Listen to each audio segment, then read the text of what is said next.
हाँ भाई, कहाँ तक हो गया था?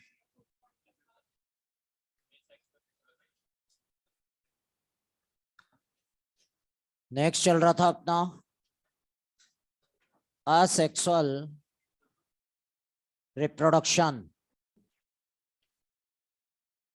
और असेक्सुअल रिप्रोडक्शन में हमने एपोमिक्सिस देखा। Apomixis a special type of asexual reproduction, a special type of asexual reproduction which mimics the process of sexual reproduction. अब ये जो asexual reproduction होता है, this asexual reproduction is of two types. First type of asexual reproduction, which is known as agamospermy. In case of agamospermy, a means without, gamo means fusion, spermy means seed. Means these plant reproduces by the seed, but fusion does not occur. Seed तो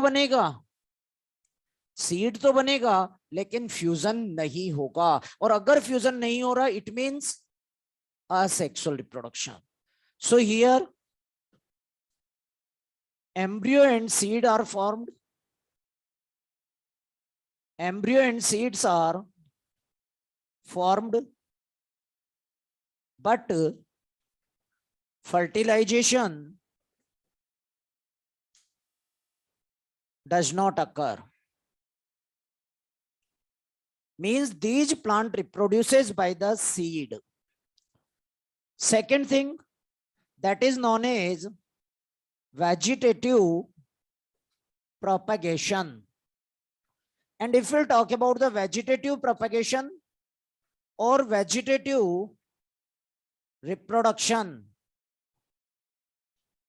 when a plant reproduces by vegetative plant parts, when a plant is reproduces by the vegetative plant parts, it is known as vegetative propagation or vegetative reproduction. And the plant part which is used for the reproduction, that is known as vegetative propagule.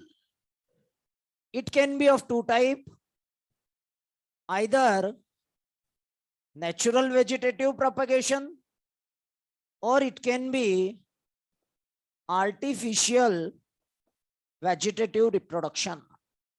Natural, it can occur by the root.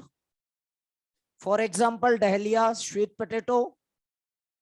It can occur by the stem. जैसे अगर हम देखें तो underground stem, rhizome, banana, tuber, potato.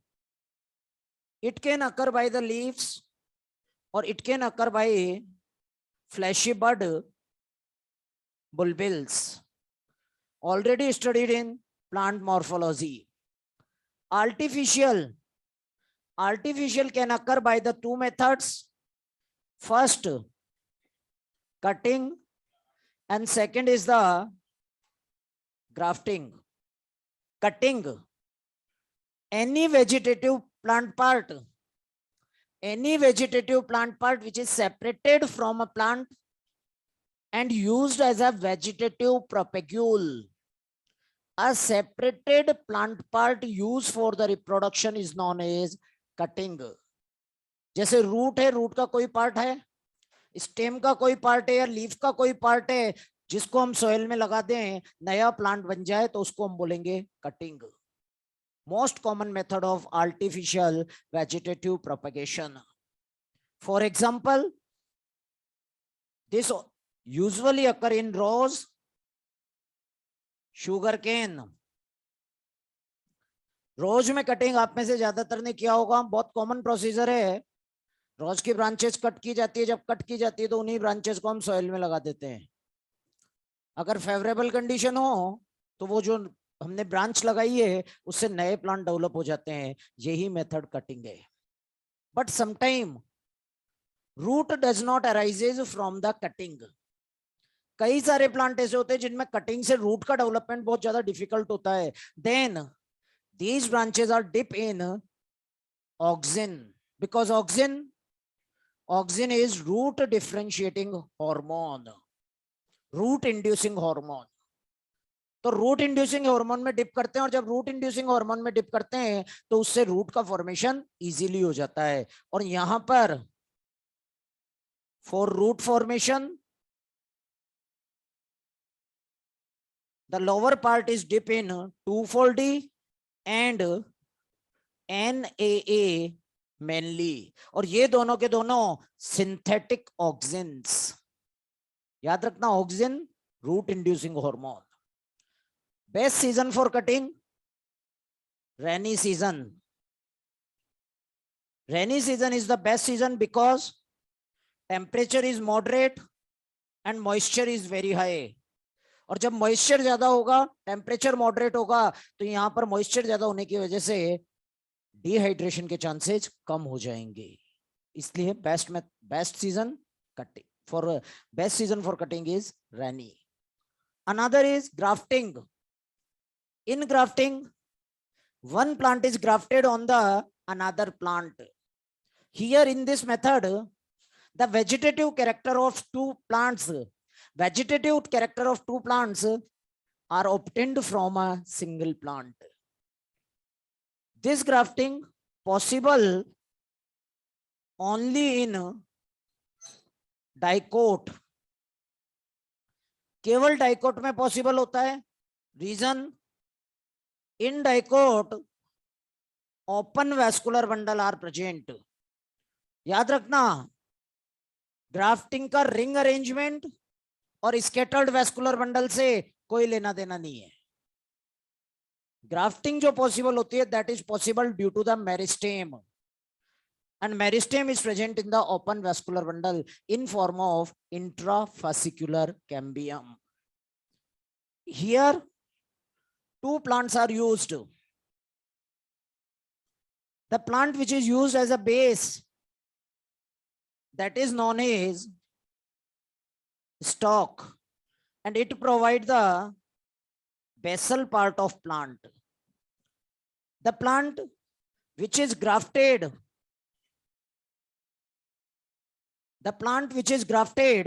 that is known as scion, and scion provide the aerial part.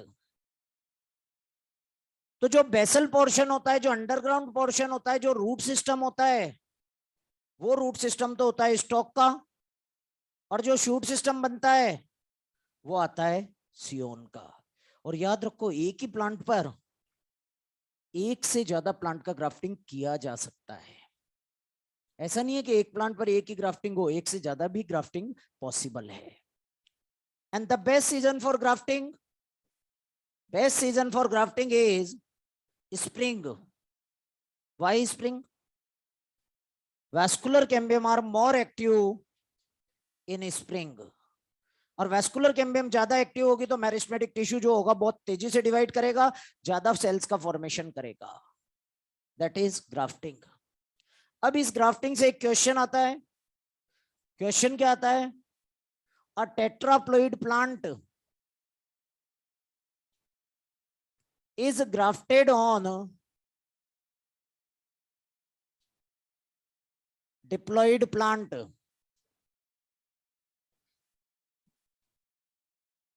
Ploidy of embryo and endosperm in grafted plants.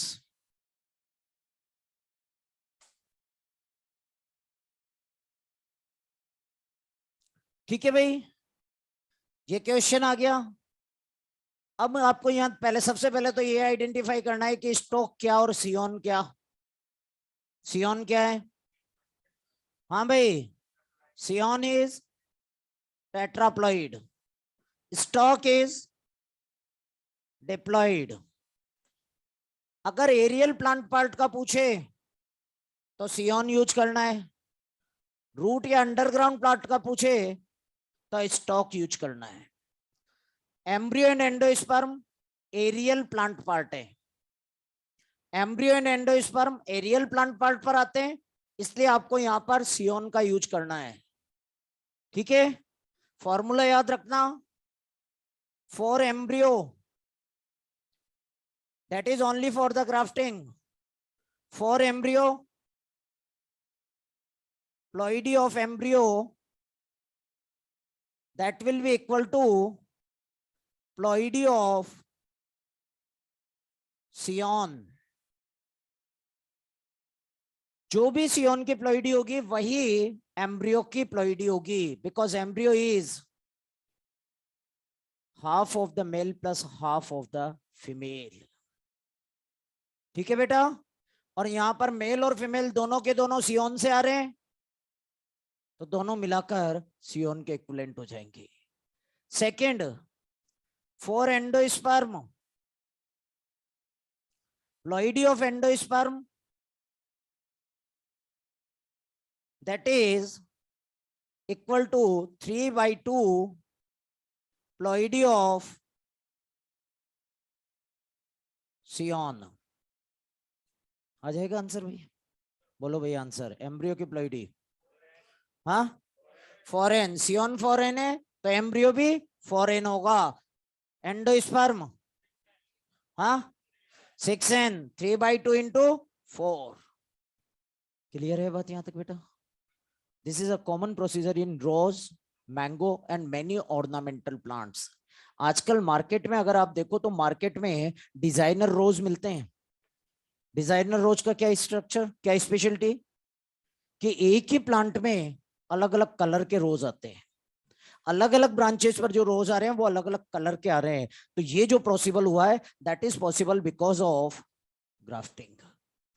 ठीक है भाई. इसी तरह से मैंगो ट्री, एक ही मैंगो ट्री के अलग अलग ब्रांचेस पर जो ट्री फ्रूट आ रहे हैं वो अलग अलग आ सकते हैं, and that is also due to the grafting. यहां तक बोलिए बेटा. हाँ भाई, किसी कोई कंफ्यूजन?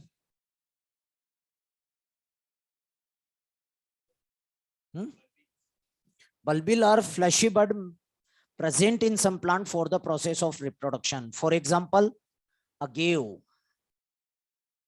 Dioscorea, fleshy bird. हाँ हाँ. चले आगे बेटा. अब हम बात करते हैं अगेमोस्पर्मी की.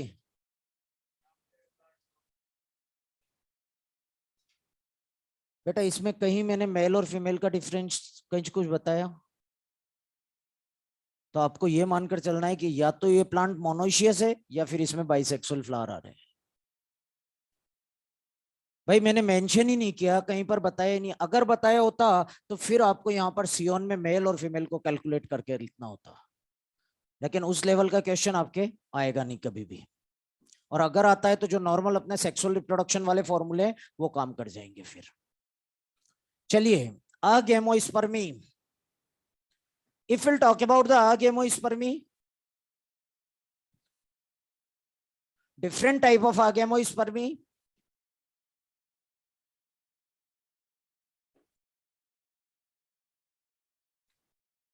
And first process, and that is the diplospory.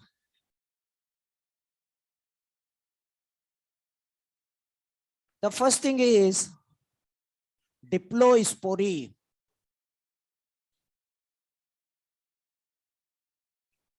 Diplospory, direct formation of diploid megaspore and female gametophyte from megaspore mother cell without meiosis. इधर देख लेना बेटा आप थोड़ी देर के लिए. यहां पर एक सेल होता है जिसको हम बोलते हैं MMC, megaspore mother cell, diploid. और ये जो मेगास्पोर मदर सेल होता है sometime it directly behave like megaspore without meiosis. कुछ प्लांट्स में, in some plant of Asteraceae family, megaspore mother cell directly behave like megaspore without undergoing meiosis. And this megaspore form the embryo sac.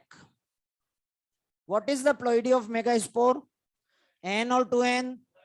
हाँ 2n. What is the ploidy of embryo sac? हाँ 2n, क्योंकि कहीं meiosis नहीं हुआ बेटा, तो जो megaspore mother cell की प्लोइडी है वही प्लोइडी मेगास्पोर और एम्ब्रियो सेक की होगी. And this process is known as diplospory. Formation of diploid megaspore and female gametophyte. Formation of diploid megaspore and female gametophyte directly from MMC process is known as diplospory. इतना सा process डिप्लोस्पोरी है बेटा, केवल ये वाला process डिप्लोस्पोरी है. अब इससे आगे क्या होगा कि ये जो एम्ब्रियो सेक है, इस एम्ब्रियो सेक में एग सेल होगा.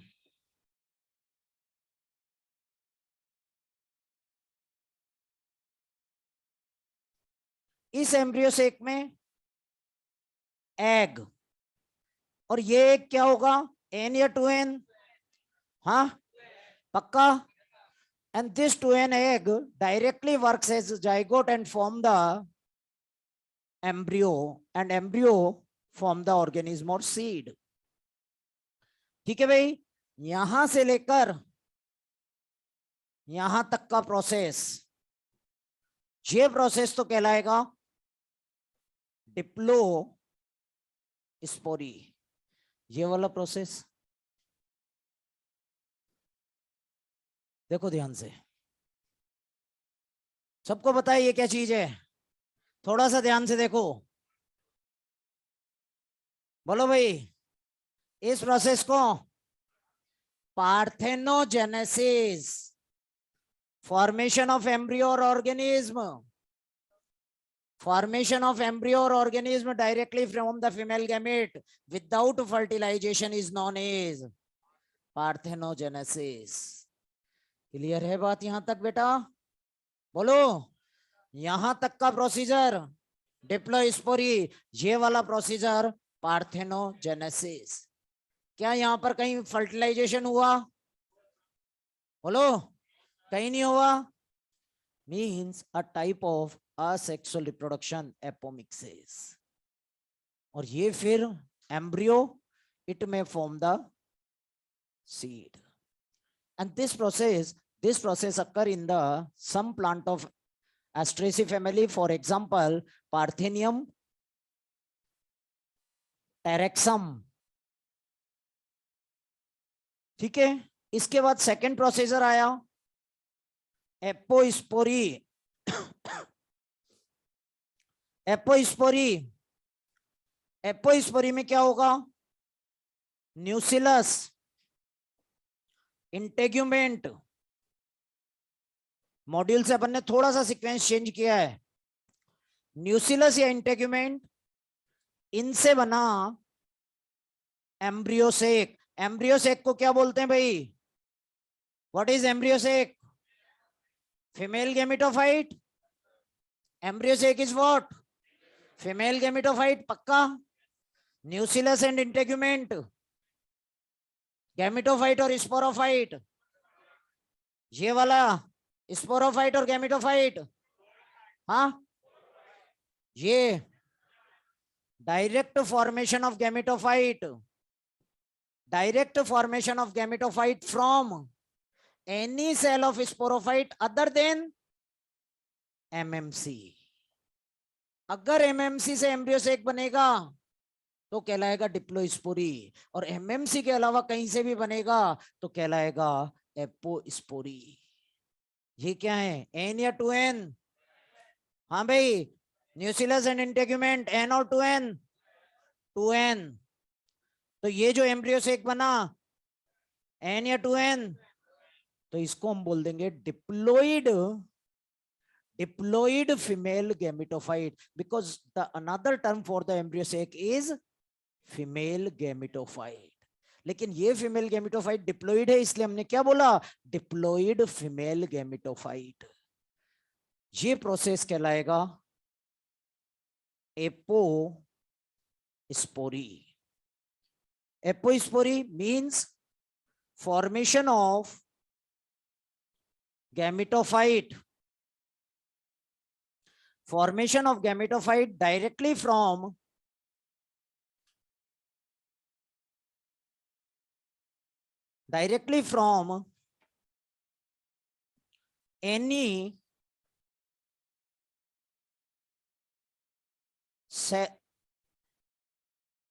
any diploid cell of ovule other than MMC. ठीक है भाई, formation of gametophyte directly from the any diploid cell of ovule. और ओव्यूल में कौन कौन से सेल बचे? एक न्यूसिलस और दूसरा इंटेग्यूमेंट। इनमें से किसी से अगर गैमेटोफाइट का फॉर्मेशन हो जाए तो इसको हम बोलेंगे एपोस्पोरी। यहां भी मियोसिस नहीं होगा। ये 2n है तो इससे जो एग आएगा वो भी 2n होगा और एग से embryo and may be seed. ये वाला process parthenogenesis. And this apospory, it was discovered by Hieracium. It was discovered by the Rosenberg in Hieracium plant. ये प्लांट का नाम है बेटा, और इस प्लांट में सबसे पहले रोजेनबर्ग नाम के साइंटिस्ट ने एपोस्पोरी डिस्कवर किया था। इधर देख लो बेटा, डिप्लो में और एपो में डिफरेंस। अगर एमएमसी से बने तो डिप्लोस्पोरी, और एमएमसी के अलावा किसी भी सेल से बने एपोस्पोरी। अगली कंडीशन देखो, adventive embryony. In case of adventive embryony, न्यूसिलस और integument, they directly form the embryo. Formation of embryo, direct formation of embryo from any cell of ovule other than embryo sac. embryo sac के अलावा ovule के किसी भी cell से अगर embryo बन जाए तब इसको बोलेंगे एडवेंटिव एम्ब्रियोनी। ठीक है भाई, यहां पर नॉर्मल सेक्सुअल रिप्रोडक्शन का प्रोसेस चल रहा है, वो अलग चल रहा है। उसके अलावा एम्ब्रियो सेक के अलावा किसी भी दूसरे सेल से एम्ब्रियो बन जाए, then the process is known as adventive embryony. इन दोनों में डिफरेंस देखो, यहां भी न्यूसिलस इंटेग्यूमेंट है, यहां भी न्यूसिलस इंटेग्यूमेंट है। डिफरेंस आया समझ में? पहले केस में एम्ब्रियो सेक बनेगा, दूसरे केस में डायरेक्ट एम्ब्रियो बनेगा। And later on embryo is pushed inside the embryo sac. Later on this embryo is pushed inside the embryo sac and this process is known as sporophytic budding. यहां मैं आपको एक बात clear कर दूं कि adventive embryony में एक ये प्रोसेस तो चल ही रहा है, इसके अलावा नॉर्मल सेक्सुअल रिप्रोडक्शन भी चल रहा है। और नॉर्मल सेक्सुअल रिप्रोडक्शन में एम्ब्रियो सेक बनेगा नहीं बनेगा? बनेगा, है ना? तो उसके अंदर जब एम्ब्रियो को पुश किया जाएगा, then the phenomena is known as sporophytic budding. Sporophytic budding, sporophytic budding means pushing of embryo inside embryo sac. इधर देखो बेटा, एडवेंटिव का मतलब origin of structure other than its actual origin.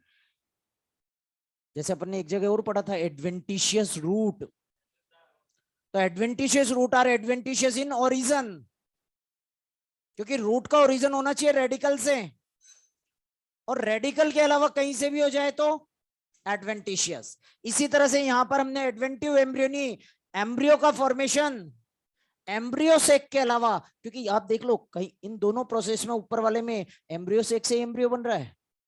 इसी तरह से अगर आप देखो तो लास्ट क्लास में मैंने सेक्सुअल रिप्रोडक्शन वाले प्रोसेस में एम्ब्रियो सेक के अंदर जाइगोट बनाया था, वहीं से एम्ब्रियो बनाया था। तो एम्ब्रियो सेक के अलावा और कहीं से भी बन रहा है तो फिर उस प्रोसेस को हम बोल देंगे एडवेंटिव एम्ब्रियोनी। क्लियर है बात यहां तक बेटा? So that is adventive embryony. न्यूसिलर adventive embryony, न्यूसिलस से एम्ब्रियो, न्यूसिलस से embryo, these are commonly observed in the mango plant, citrus plant, Opuntia, cactus. इसी तरह से इंटेग्यूमेंट, इंटेग्यूमेंट से embryo that is obtained in the स्पाइरेंथस। इन तीनों में देख लीजिए कोई डिफरेंस, कोई प्रॉब्लम पूछ लीजिए बेटा। हाँ जी, हाँ मेगास्पोर मदर सेल से नहीं। अगर मेगास्पोर मदर सेल से बन रहा है तो पहले ही डिप्लोस्पोरी का प्रोसेस होगा, डायरेक्ट एम्ब्रियो बनाएगा ही नहीं वो।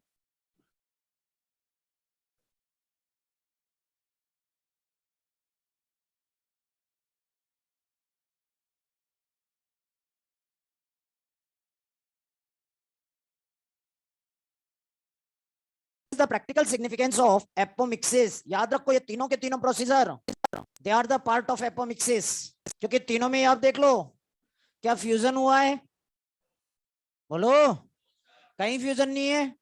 तो एक तरह से असेक्सुअल रिप्रोडक्शन या एपोमिक्सिस होगा, सब में एम्ब्रियो बन रहा है, तो मिमिक्री तो हो ही रही है। तो what is the practical significance of apomixis? Why apomixis?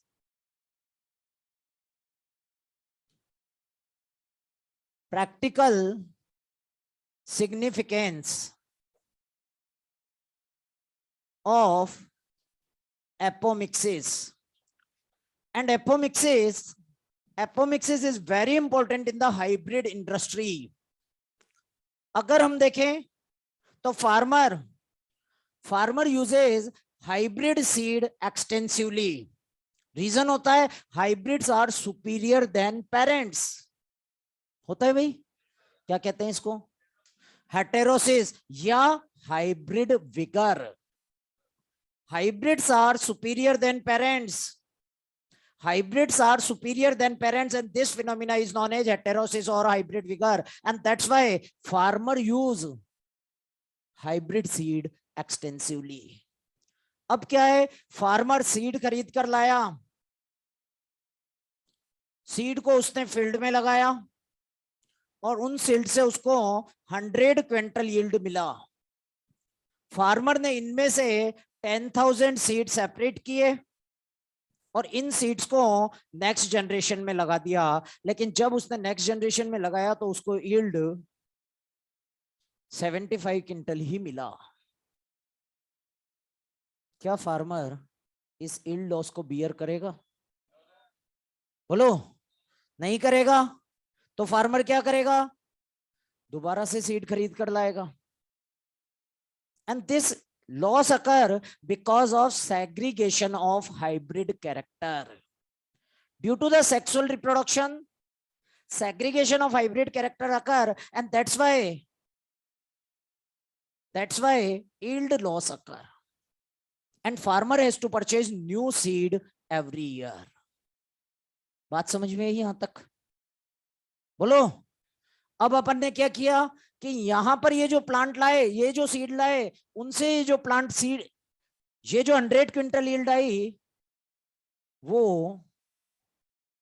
Apomixis के थ्रू आई। ठीक, फिर उसमें से 10,000 सीड सेपरेट किए, यहां लगाया, तो अब यहां कितना यील्ड आएगा? बोलो भाई, almost 100 quintal, because now segregation of hybrid character does not occur. Sexual reproduction में एक प्रोसेस होता है मियोसिस, और मियोसिस में एनाफेज स्टेज जो आता है, एनाफेज 1 स्टेज जो आता है, उसमें सेग्रीगेशन ऑफ कैरेक्टर या सेग्रीगेशन ऑफ क्रोमोसोम होता है, और उस समय और उसके बाद फ्यूजन में हाइब्रिड कैरेक्टर धीरे धीरे सेग्रीगेट होने लगते हैं, जिससे यील्ड लॉस आता है। लेकिन अगर ये प्लांट, ये कौन सा प्लांट है, हाइब्रिड या प्योर? हाँ, if hybrid plant If hybrid plant produce seed by the apomixis, then segregation of hybrid character does not occur and farmer need not to purchase new seed every year. आप देखिए farmer को बहुत profit हो गया।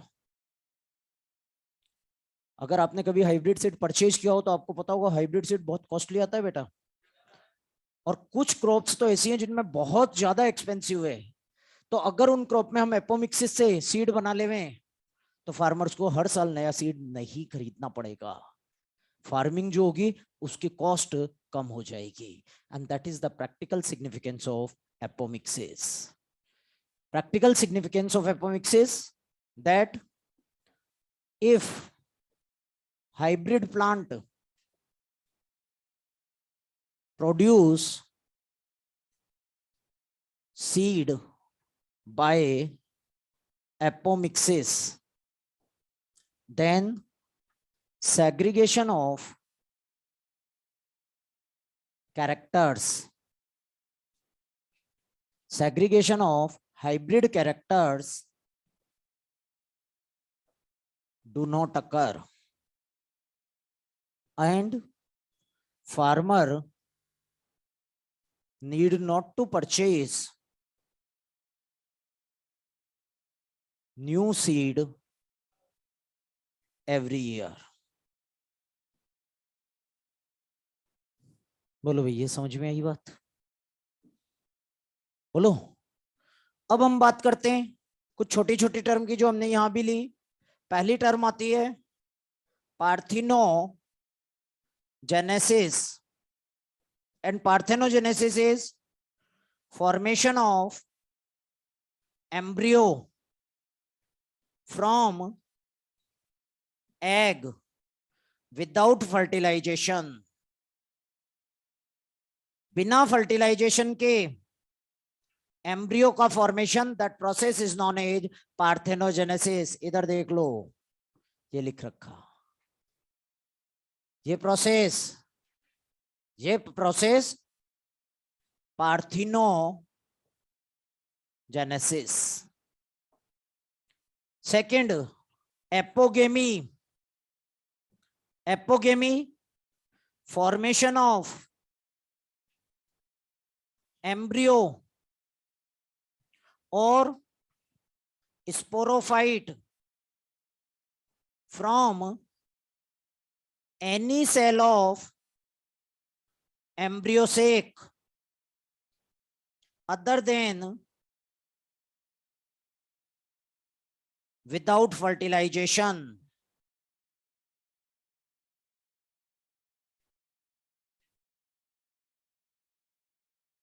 इधर देखना बेटा,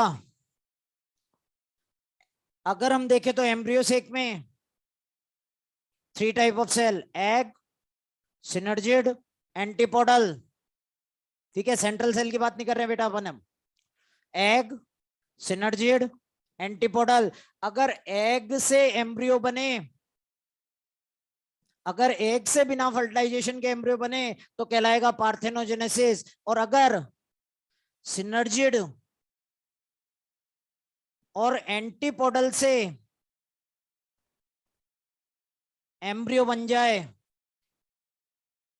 तो ये कहला जाएगा एपोगेमी। इधर देखना बेटा, एक वर्ड आया एपोगेमी, एक वर्ड आया एपोस्पोरी। स्पोरो से गैमिटो, गेमी गैमिटो से स्पोरो, स्पोरो टू गैमिटो, गेमी गैमिटो टू। क्लियर है बात? बोलो। अब एक चीज देखो, यहां पर एक क्या हैप्लॉइड या diploid?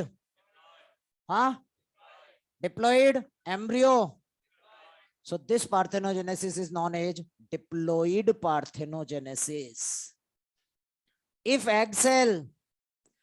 egg cell is diploid, it is known as diploid parthenogenesis. If synergid or antipodal are diploid, then it is known as diploid apogamy. पूरा देख लीजिए, किसी को प्रॉब्लम हो पूछ लीजिए। हाँ बेटा, ऑनलाइन में किसी को प्रॉब्लम?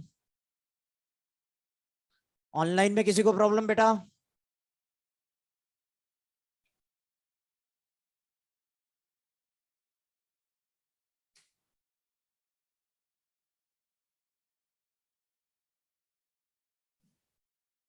हाँ भाई, किसी को कोई प्रॉब्लम?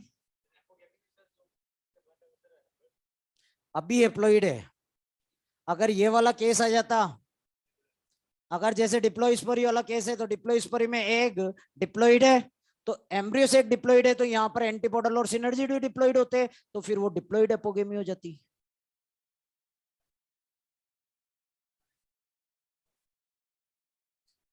एगोएमोस्पर्मी एपोमिक्सिस का ही एक टाइप है।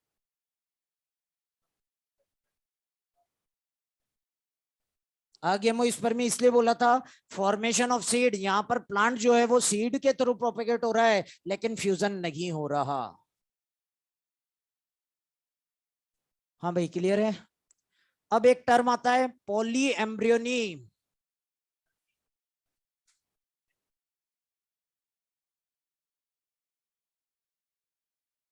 Next is polyembryony, and polyembryony is presence of more than one embryo, presence of more than one embryo in a seed. Polyembryony, polyembryony is presence of more than one embryo in seed. Normal condition, एक seed के अंदर एक ही embryo होता है, लेकिन कभी कभी एक ही सीड के अंदर बहुत सारे एम्ब्रियो आ जाते हैं, और जब एक से ज्यादा एम्ब्रियो आ जाए, कंडीशन कहलाएगी polyembryony. Polyembryony is a common character in gymnosperm. Gymnosperm में तो ऑलमोस्ट सारे प्लांट्स में पॉलीएम्ब्रियोनी ऑब्जर्व हो जाती है, लेकिन एंजियो में रेयर केस है। Polyembryony in angiosperm was discovered by the Leeuwenhoek. Leeuwenhoek ने डिस्कवर किया था सिट्रस में। तो यहां अगर हम देखें तो पॉलीएम्ब्रियोनी सिट्रस में हो सकती है, मैंगो में होती है, and here in citrus and mango other embryos are formed by adventive, by nucellus adventive embryony. इधर देखो बेटा, सिट्रस है, मैंगो है, ओपनशिया है, अनियन है, इन प्लांट में कई सारे एम्ब्रियो होते हैं, और एक को छोड़कर, एक तो आया सेक्सुअल रिप्रोडक्शन से, सेक्सुअल रिप्रोडक्शन के बाद जितने भी एम्ब्रियो होंगे वो सारे एम्ब्रियो बनेंगे न्यूसिलस से। तो ये यहां पर आए न्यूसिलस एडवेंटिव एम्ब्रियोनी से। Another thing, adventive embryony is only and only a type of polyembryony. Adventive embryony से पॉलीएम्ब्रियोनी आती है, तो एडवेंटिव एम्ब्रियोनी केवल और केवल पॉलीएम्ब्रियोनी का एक टाइप है। Then next structure is seed.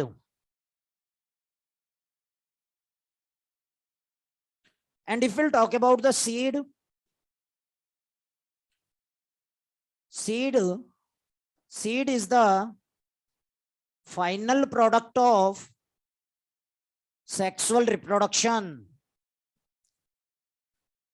Final product of sexual reproduction in angiosperm is the seed and fruit. दो होते हैं एंजियोस्पर्म में, जिम्नो में केवल एक ही होता है सीड, एंजियो में दो, एक सीड दूसरा fruit.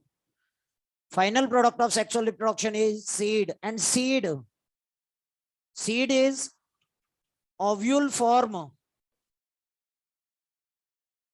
seed after fertilization। Fertilization के बाद ओव्यूल ही सीड में कन्वर्ट होता है, और ओव्यूल को बोलते हैं हम integumented megasporangium. So the seed mature, fertilized, integumented megasporangium.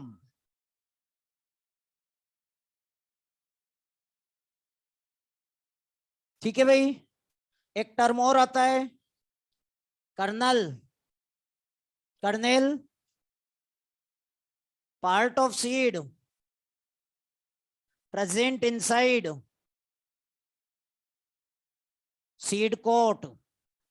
Seed coat के अंदर का जितना भी पार्ट है, सीड कोट के अंदर का जितना भी पार्ट है, वो सारा का सारा पार्ट कर्नेल कहलाएगा।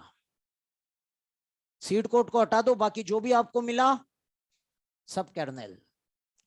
ठीक है, अगर हम सीड का स्ट्रक्चर देखें, a seed is having the seed coat and this seed coat may be thin और मे बी थिक। जैसे जो अपने ग्रेन फैमिली है, पोएसी फैमिली है, पोएसी फैमिली में जो सीड कोट होता है बिल्कुल थिन होता है, पता ही नहीं पड़ता कहां है। दूसरी तरफ कोकोनट, कोकोनट में जो सीड कोट होता है क्वाइट थिक होता है। इट कैन बी सिंगल और it can be double. Single में कुछ टर्म डिफरेंशिएट नहीं होगी, लेकिन जब डबल होगा, outer seed coat and the inner seed coat, outer seed coat is known as testa, inner seed coat is known as tegmen. Second part, and that is the embryo.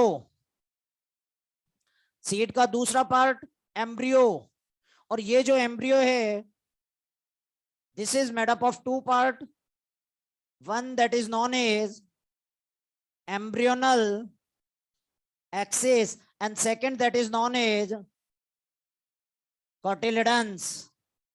And cotyledons either one or two, one monocot, two dicot. ये embryonal axis, इसके भी दो part, hypocotyl, epicotyl. ठीक है भाई, third part, and this is endosperm. And endosperm may or may not be present in seed. याद रखना, endosperm हो भी सकता है, नहीं भी हो सकता है, दोनों बातें बेटा। Endosperm may or may not be present in the seed. अगर प्रेजेंट है तो सीड को कहलाएगा एंडोस्पर्मिक सीड, और नहीं है तो नॉन एंडोस्पर्मिक सीड। ठीक है भाई, इधर देख लो थोड़ी देर के लिए बेटा। यहाँ पूरा का पूरा ये सीड हुआ। अब कुछ प्लांट ऐसे होते हैं जिनमें कोटिलेडन्स ही नहीं होते, जो पैरासाइटिक प्लांट होते हैं ना, जैसे कस्कुटा है, लोरेंथस है, सेंटेलम है। In these plant cotyledons are not present, और इसीलिए इनको जर्मिनेशन के टाइम पर भी होस्ट रिक्वायर हो जाता है। ठीक है, endosperm. On the basis of endosperm, there are two different type of seed. First type of seed that are known as non-endospermic. Non-endospermic seed, also known as X albuminous. X albuminous seed. Here, endosperm is completely consumed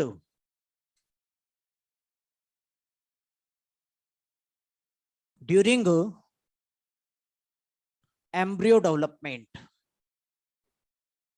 ये जो होते हैं, इनमें क्या होता है कि जब एम्ब्रियो का डेवलपमेंट होता है तो एम्ब्रियो के डेवलपमेंट के समय पूरा का पूरा एंडोस्पर्म एम्ब्रियो यूज कर लेता है। देखो, एंथर, एंथर का nutritive tissue tapetum, ovule nutritive tissue न्यूसिलस, embryo nutritive tissue endosperm, initial seedling. Germination के बाद जो छोटा सा प्लांट निकला ना, उसको बोलते हैं सीडलिंग।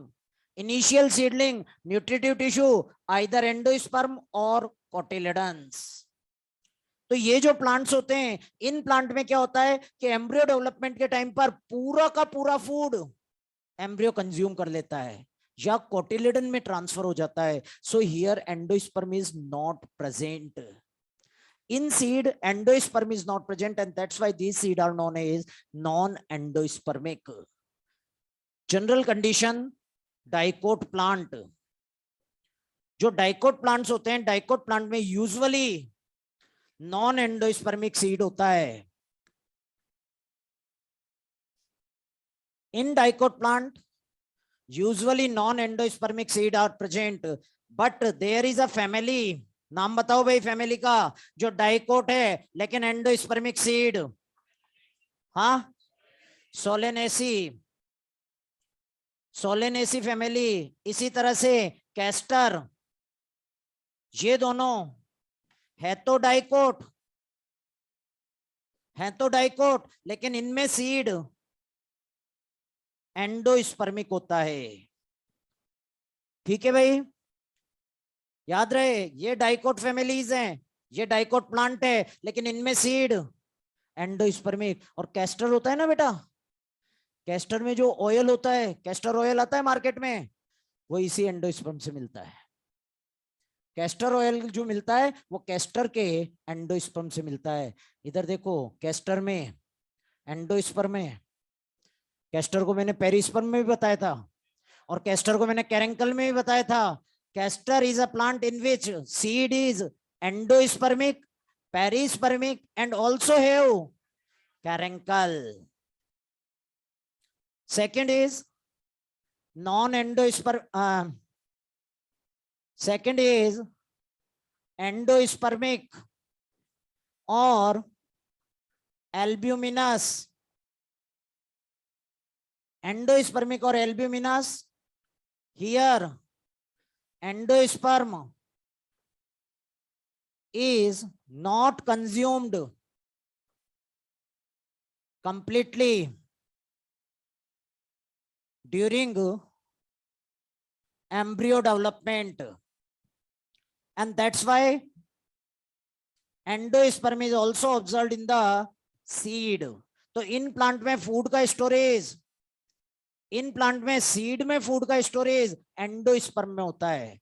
कोटिलेडन बहुत पतला सा होता है, इनमें कोटिलेडन बहुत छोटा होगा, एंडोस्पर्म होगा, तो एंडोस्पर्मिक. फॉर एग्जांपल मोनोकॉट, लेकिन एक फैमिली है ऑर्किडिएसी, ऑर्किडिएसी मोनोकॉट है लेकिन नॉन एंडोस्पर्मिक सीड.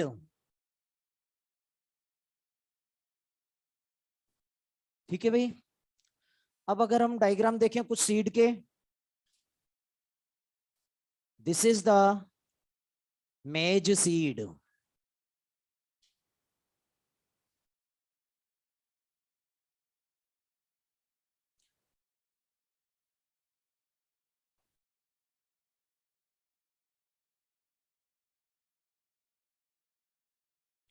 इधर देखो बेटा,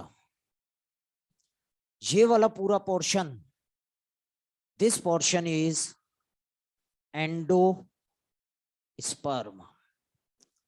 In maize grain, this is the maize grain, this is endosperm, this part is embryo, and embryo is separated from endosperm by a proteinaceous layer, and this proteinaceous layer is known as alluron layer, and alluron layer is a part of endosperm, so it is 3n.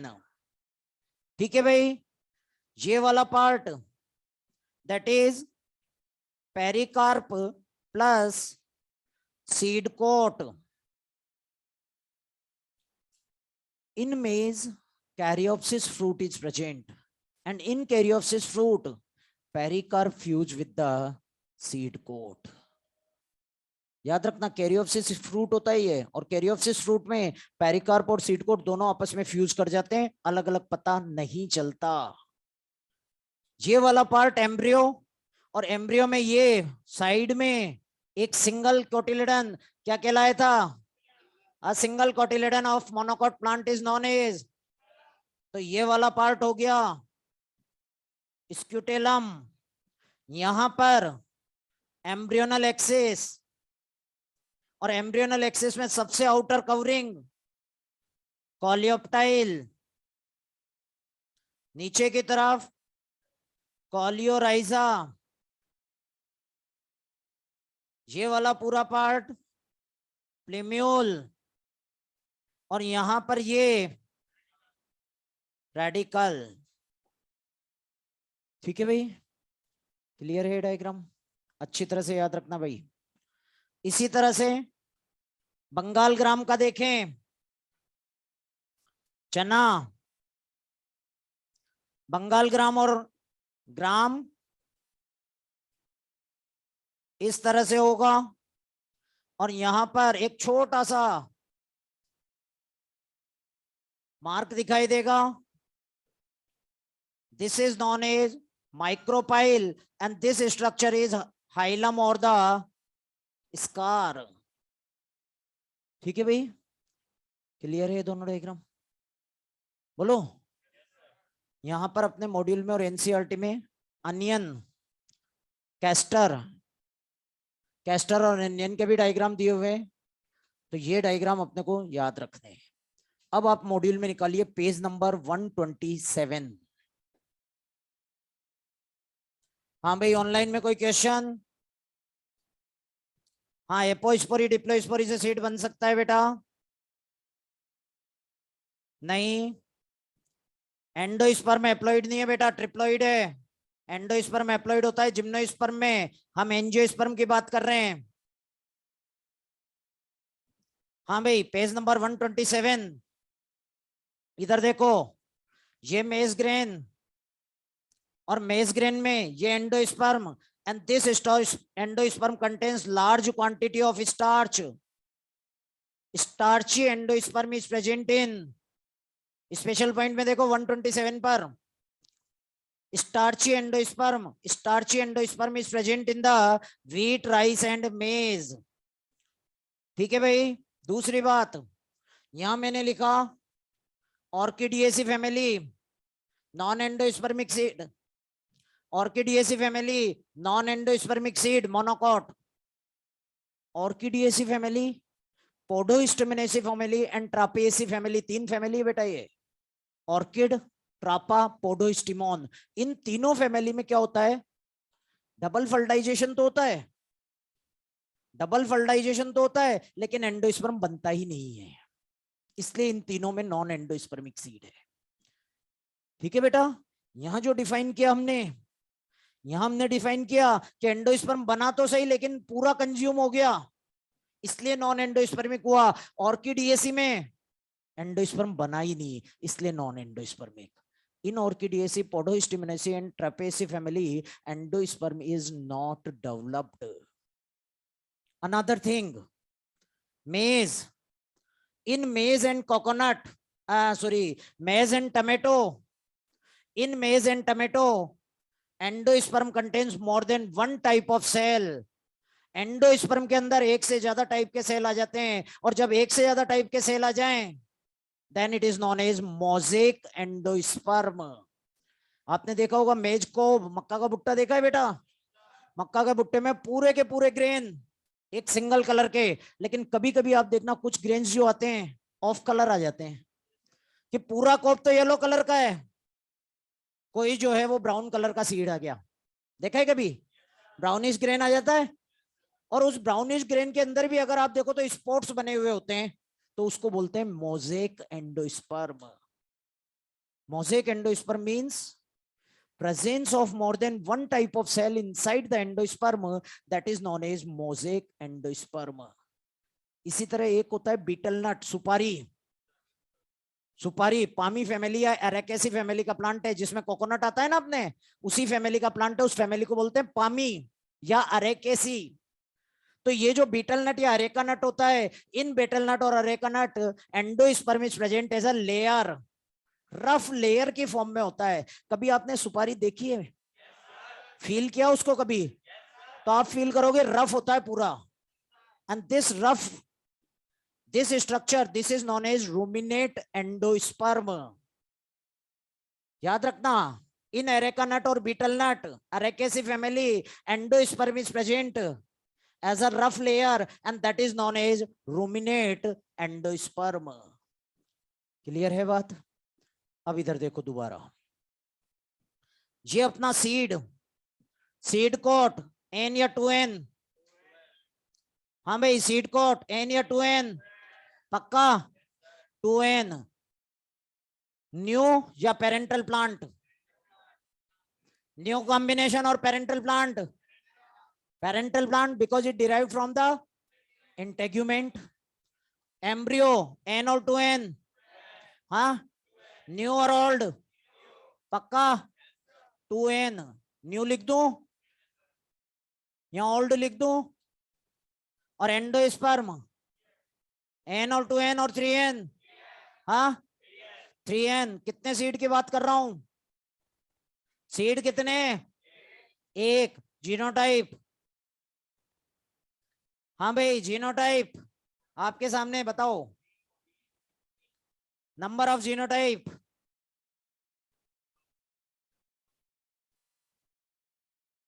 पहले तो मुझे बताओ genotype का मतलब तो आता है ना सबको, हाँ 3 जीनोटाइप, एक 2n old parental genotype, 2n new, 2n new genotype because it is a product of sexual reproduction, और जो प्रोडक्ट ऑफ सेक्सुअल रिप्रोडक्शन होता है वो पेरेंट से जेनेटिकली स्लाइटली डिसिमिलर होता है, ये अलग जीनोटाइप हो गया, ये अलग जीनोटाइप हो गया, ये अलग जीनोटाइप हो गया, 3 genotype, generation, generation, 2 generation, one is new generation, one is old generation. So in a single endospermic seed of angiosperm, in a single endospermic seed of angiosperm, 2 generation, 3 genotypes are present.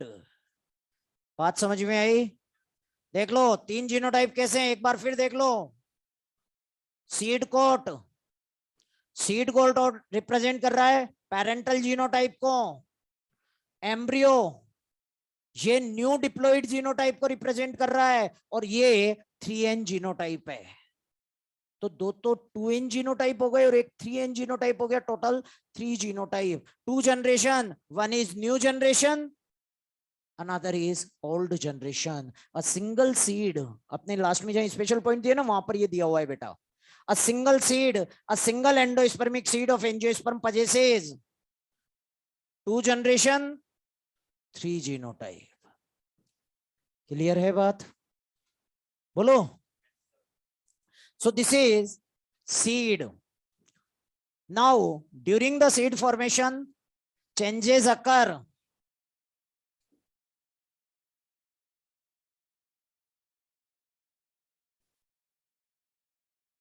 during the seed formation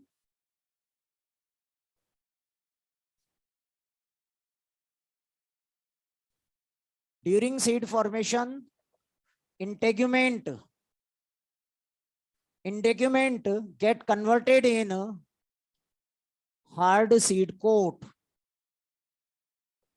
Second thing, water content is reduced in seed, so seed is highly dehydrated. याद रखो seed के अंदर water का concentration 10 से 15% ही होता है, and due to this low water concentration, seed is not able to germinate, एक फिनोमिना होता है dormancy, seed is not able to germinate just after its formation, and the phenomena is known as dormancy. So when dehydration occur, seed enters in stage of inactivity, and this stage of inactivity is known as dormancy, and after some time of dormancy seed germinate to produce the new plant. ठीक है भाई, अब seed का significance क्या है, why seed, next generation तो बेटा pteridophyta bryophyta algae भी बना रहे थे जबकि उनके पास तो सीड था ही नहीं, देखते हैं सिग्निफिकेंस और importance of seed.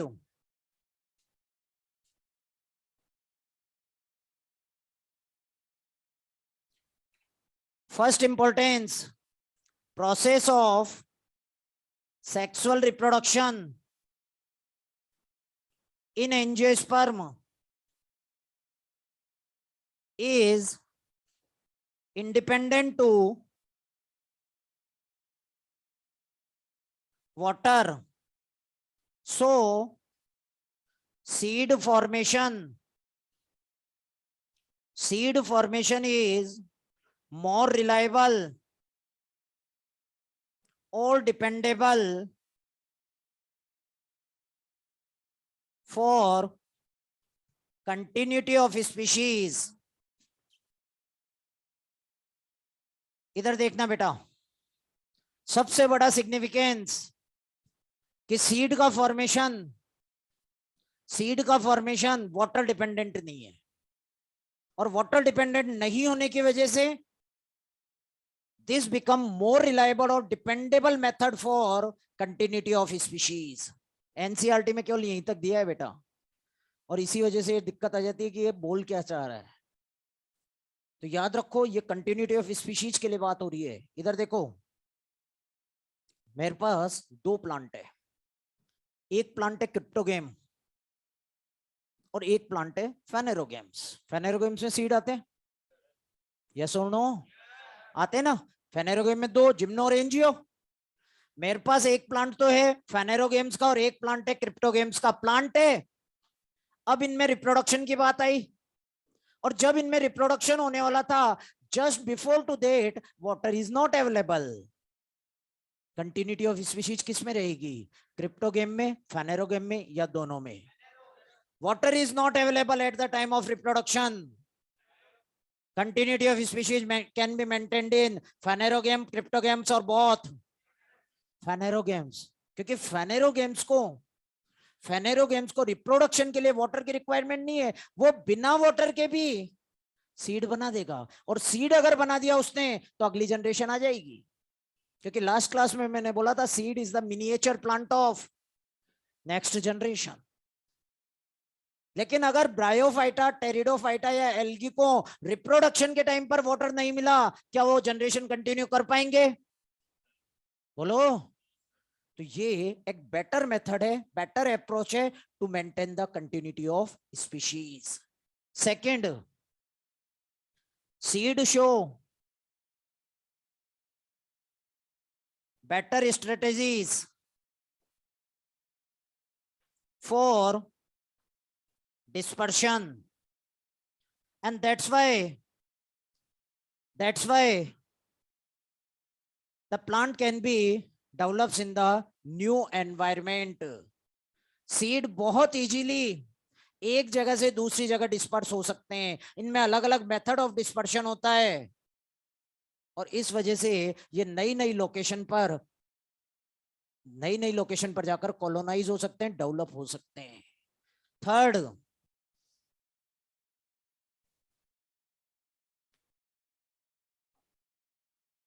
and that is inside the seed coat embryo is protected. Next is the inside seed coat embryo is protected. याद रखना भाई, एम्ब्रियो बहुत डेलिकेट स्ट्रक्चर है, बहुत सॉफ्ट स्ट्रक्चर है, और उसको बचाने का काम करेगा seed coat. Another thing, seed provide nutrition to the seedling. जब सीड जर्मिनेट करता है, छोटा सा सीडलिंग बाहर निकलता है, तो उसको न्यूट्रिशन प्रोवाइड करने का काम या तो कोटिलेडन करेगा या एंडोस्पर्म करेगा। और कोटिलेडन और एंडोस्पर्म कहां पर? अरे बोलो भाई। तो सीड यहां भी काम आएगा। ठीक है भाई, seed is a product of sexual reproduction, asexual reproduction in general. हाँ, और सेक्सुअल होगा तो जीनोटाइप, बोलो भाई, चेंज होगा। Seed as a product of sexual reproduction show new genetic combination.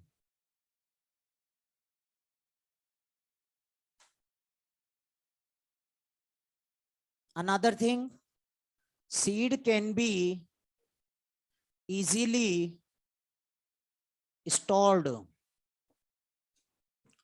याद रखना जो सीड होते हैं ये सीड इजीली स्टोर किए जा सकते हैं बिकॉज पहला रीजन डिहाइड्रेशन और दूसरा रीजन डॉर्मेंसी। डिहाइड्रेटेड होने की वजह से इन पर पेस्ट अटैक डिहाइड्रेटेड होने की वजह से इन पर पेस्ट अटैक कम होता है। दूसरी बात डॉर्मेंसी होने की वजह से सीड जर्मिनेट करके नया प्लांट नहीं बनाता, इसलिए आप इनको स्टोर कर सकते हैं। और आपके एनसीईआरटी में एक लाइन दिया हुआ है seed form the basis of agriculture. और बेसिस ऑफ एग्रीकल्चर इसलिए कहते हैं because seed can be easily stored for one season two the another season. Season two season बीज को सीड को स्टोर किया जा सकता है, इसलिए seed form the basis of agriculture. Clear है बात यहां तक भी? बोलो एक छोटा सा क्वेश्चन लिखो सीड पर, फिर हम आगे चलेंगे। हाँ बेटा ऑनलाइन में किसी को कोई प्रॉब्लम? ऑनलाइन में पूछा है, तुमसे नहीं पूछा।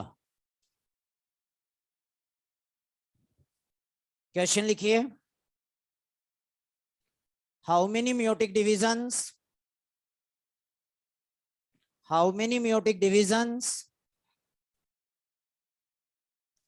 are required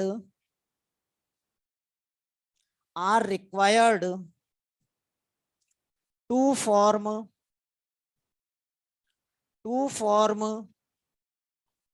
200 seed in wheat plant?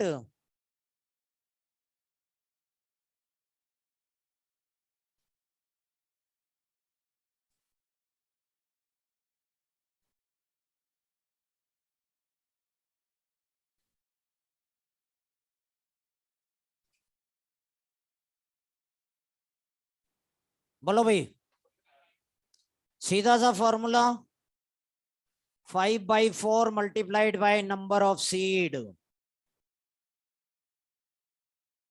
Direct याद रखना भाई, ठीक है भाई। रीजन होता है 1 seed is 1 male gametophyte plus 1 female gametophyte, और एक मेल गैमेटोफाइट फॉर्मेशन के लिए 1/4 मियोसिस, क्योंकि 1 से 4 बने थे, और एक फीमेल के लिए 1, तो 1 + 1/4 5/4। डायरेक्ट याद रख लेना। इन साइप्रेसी फैमिली, केवल साइप्रेसी में, in Cyperaceae family that is 2 × number of seed. Cyperaceae में 2 से मल्टीप्लाई करना है। हाँ भाई आंसर बता दो फटाफट। हाँ 250 है, आ गया सबका? क्लियर है बात? अब हम आते हैं सीड जर्मिनेशन। यहां पर अपना एनसीईआरटी के अकॉर्डिंगली चैप्टर कंप्लीट हो जाता है बेटा। अब कुछ बातें जो हमारे फिजियोलॉजी से रिलेटेड है वो अब हम ले रहे हैं। Next is the seed germination, and if we'll talk about the seed germination, there are 3 different type of germination. First, epigeal germination. In epigeal germination, cotyledons comes out from soil and become green during germination. इधर देखो बेटा, अगर हम देखें तो एक embryo में एक एम्ब्रियोनल एक्सिस होती है, 2 कोटिलेडन होते हैं।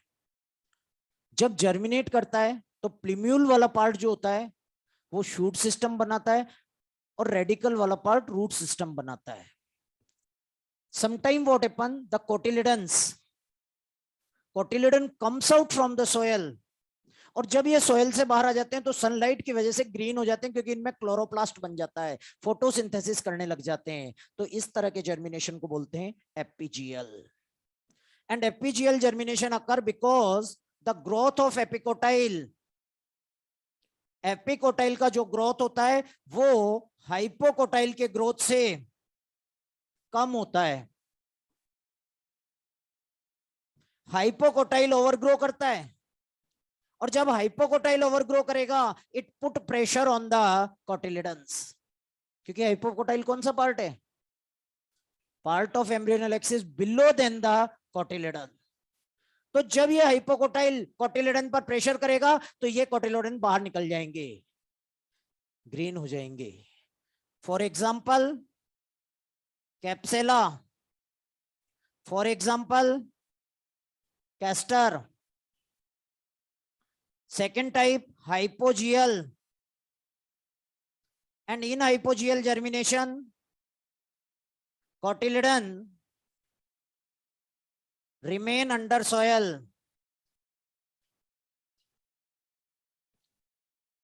during germination। मतलब यहां पर जो कोटिलिडन्स होते हैं ये कोटिलिडन सॉइल से बाहर नहीं आ पाते, क्योंकि यहां पर हाइपोकोटाइल का ग्रोथ,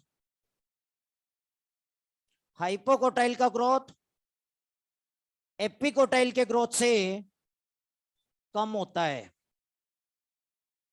उल्टा चलता है भाई, ध्यान रखो। एपीजीएल में एपिकोटाइल की ग्रोथ कम, हाइपोजीएल में हाइपोकोटाइल की ग्रोथ कम। एपीजीएल में एपिकोटाइल की ग्रोथ कम, हाइपोजीएल में हाइपोकोटाइल की growth come. And this is commonly present in rice, मेज, ग्राम। Third type, that is known as viviparous germination, also known as in situ germination। And viviparous germination, it is a common character of mangrove. पहले भी बताया मैंने आपको। viviparous germination में क्या होता है? seed germination takes place inside the fruit when fruit is attached to plant। मतलब फ्रूट है, फ्रूट को आपने काटा, तो जब आपने फ्रूट काटा तो अंदर से सीड नहीं निकले, अंदर से छोटे छोटे सीडलिंग निकले आए, तो उसको बोलेंगे viviparous germination. Actually what happen, mangrove plant grow in high salt concentration. Halophyte से बेटा ये कोस्टल रीजन में ग्रो करते हैं, और कोस्टल रीजन में क्या होता है? सोल्ट का कंसंट्रेशन बहुत ज्यादा, और अगर सोल्ट कंसंट्रेशन ज्यादा होगा तो सीड जर्मिनेशन नहीं होगा। High salt concentration cause negative impact on the seed germination. तो इन प्लांट ने क्या किया कि पहले से ही सीड को जर्मिनेट कर दिया, तो जो नेगेटिव इफेक्ट आना था उसको इन्होंने ओवरकम कर दिया। Viviparous germination is present in the mangrove plants. क्या इन प्लांट में सीड डोरमेंसी होगी? बोलो भाई, डोरमेंसी यही नहीं कि सीड बनते ही जर्मिनेट कर गया, और जब बनते ही जर्मिनेट कर गया तो डोरमेंसी नहीं है। तो here no seed dormancy. Clear है बात? इस पूरे में देख लीजिए, कहीं किसी को कोई कंफ्यूजन पूछ लीजिए बेटा। हाँ बेटा, ऑनलाइन में किसी को कोई problem?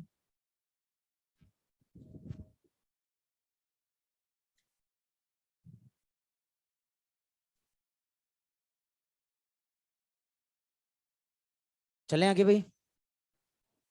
Then next is the factors affecting seed germination. Growth वाले चैप्टर से बेटा ये तुम्हारे जो प्लांट ग्रोथ वाला चैप्टर है ना, वहां आप डोरमेंसी पढ़ते हो, तो उसी से रिलेटेड है ये फैक्टर्स अफेक्टिंग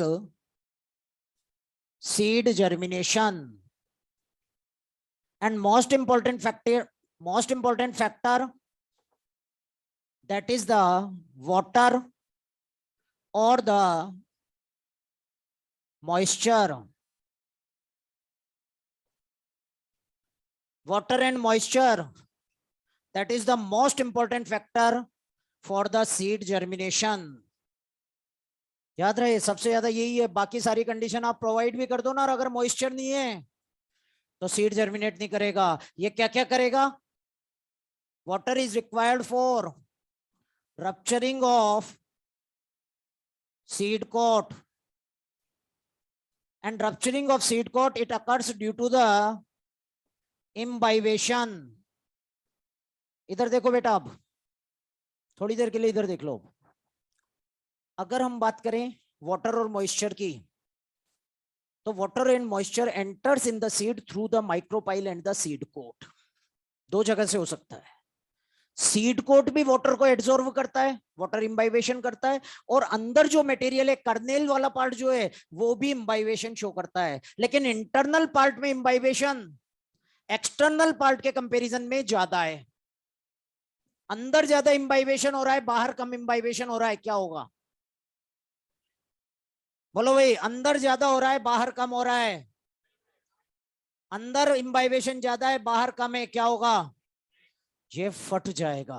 अब आप कहोगे सर इतना इम्बाइबेशन प्रेशर हो सकता है? इम्बाइबेशन प्रेशर तो इससे भी कहीं ज्यादा हो सकता है ना भाई? तो इम्बाइबेशन की वजह से रप्चरिंग ऑफ सीड कोट होता है।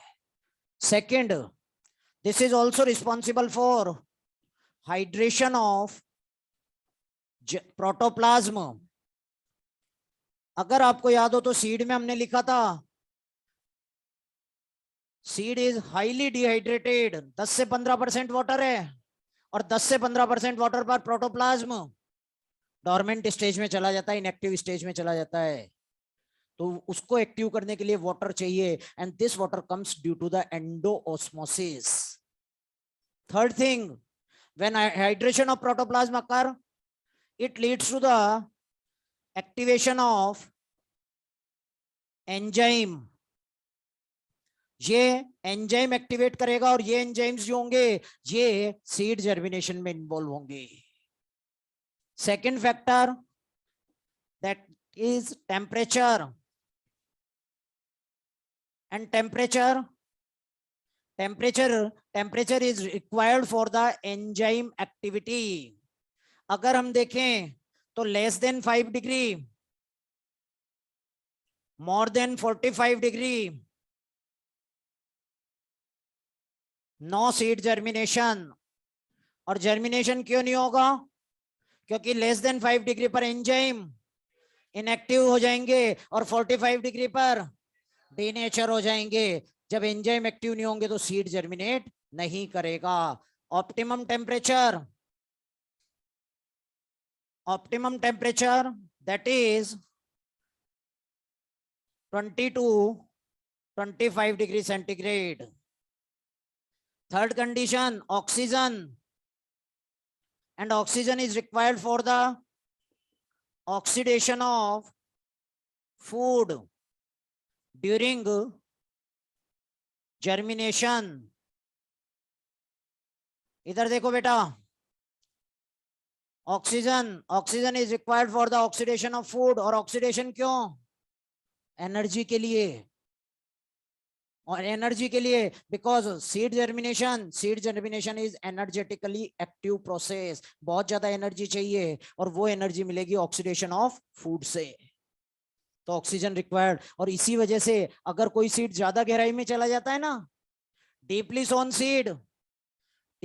seed is usually do not germinate because lack of oxygen. Then nutrients,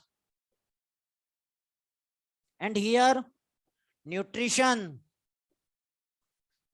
is provided by cotyledons or by the endosperm। या तो कोटिलेडन से आएगा न्यूट्रिशन, या आएगा एंडोस्पर्म से। Means external source of nutrition is not required for seed germination. बाहर से नहीं चाहिए, ये खुद के फूड से काम चला लेगा। And fifth, that is the light.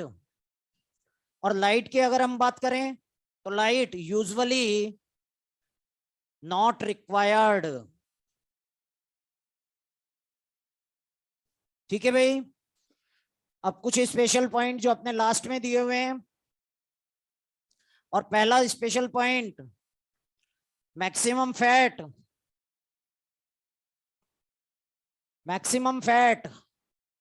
That is present in coconut endosperm. ठीक है भाई, 2 generation, 3 genotype present in a seed. Next is largest seed, and largest seed is present in Laodicea maldivica. 6 kilo का seed होता है। Seed की बात कर रहा हूं, फ्रूट की बात नहीं कर रहा हूं। 18 किलो का एवरेज, एवरेज बता रहा हूं ये तो मैं। डबल कोकोनट, इस प्लांट को बोलते हैं डबल कोकोनट। एक आइलैंड है पैसिफिक ओशियन में, सेशल्स आइसलैंड। सेशल्स आइसलैंड में ये मिलता है। कुछ ज्यादा ही दूर है बेटा ना ना। Next, seed viability. Seed viability, seed viability is highly variable. अलग अलग प्लांट में सीड वाइबिलिटी बहुत अलग अलग होती है। ठीक है बेटा, अगर हम देखें तो कुछ प्लांट ऐसे होते हैं जिनमें हंड्रेड्स और 1000 year of seed viability. For example Lupinus arcticus, केवल 10,000 साल पुराना सीड मिला है, वो भी लिविंग। वो भी लिविंग इसलिए है बस नहीं बहुत है। अगर नॉन लिविंग होता, डेड हो जाता ना, तब तो बस होता। दूसरा Phoenix dactylifera, date palm, 2000 year old. लेकिन इन जनरल जो सीड वाइबिलिटी होती है वो few month to few years होती है। Seed viability tested by TTC, एक केमिकल होता है टीटीसी। सीड पर डाला, अगर एम्ब्रियोनल एक्सिस पिंक हो गया तो सीड वाइबल है, और अगर सीड का एम्ब्रियोनल एक्सिस का कलर चेंज नहीं हुआ, इसका मतलब सीड जो है वो खत्म हो चुका है, डेड हो चुका है। Then large number of seed,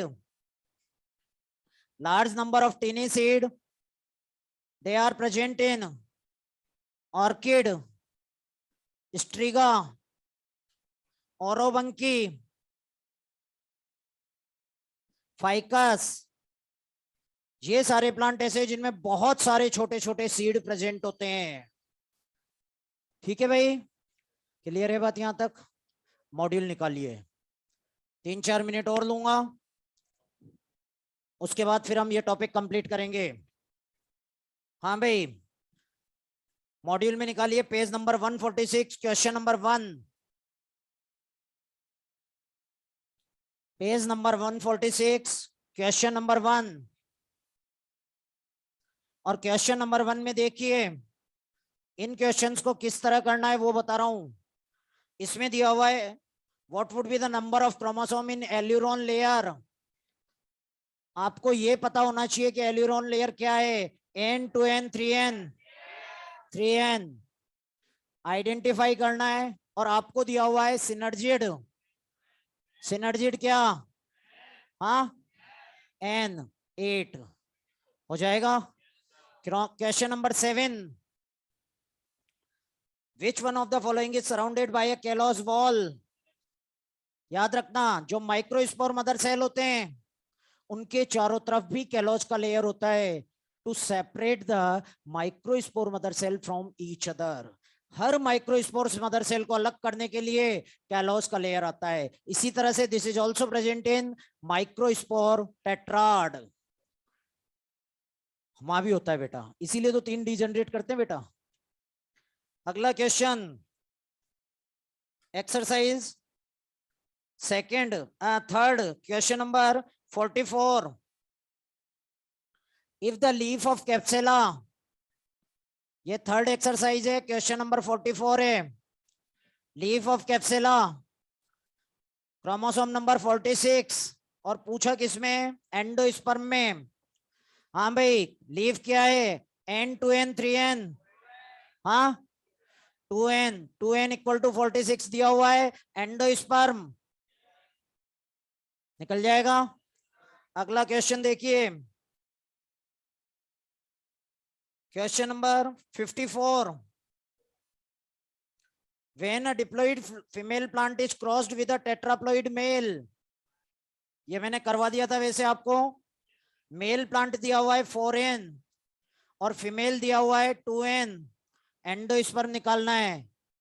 आपको फॉर्मूला बताया था मैंने, 1/2 इंटू मेल प्लस फीमेल। ये बताया था ना फॉर्मूला। हाँ, अगला question 56। If diploid female plant is crossed with tetraploid male plant, what would be the ploidy level of seed coat? Seed coat, seed coat जो है वो 2n, मदर प्लांट के जैसा, मदर प्लांट के जैसा। ठीक है ना बेटा? इसके अलावा भी कोई भी प्रॉब्लम हो आपकी, डाउट काउंटर पे मैं रोजाना आ रहा हूँ, यही हूँ अभी, कोई दिक्कत वाली बात नहीं। कोई सा भी क्वेश्चन हो इससे रिलेटेड डाउट काउंटर पर आप मिल लेना। आई थिंक 9 to 11 है मॉर्निंग में। ठीक है बेटा, wish you all the best. खूब पढ़ो, खूब पढ़ो।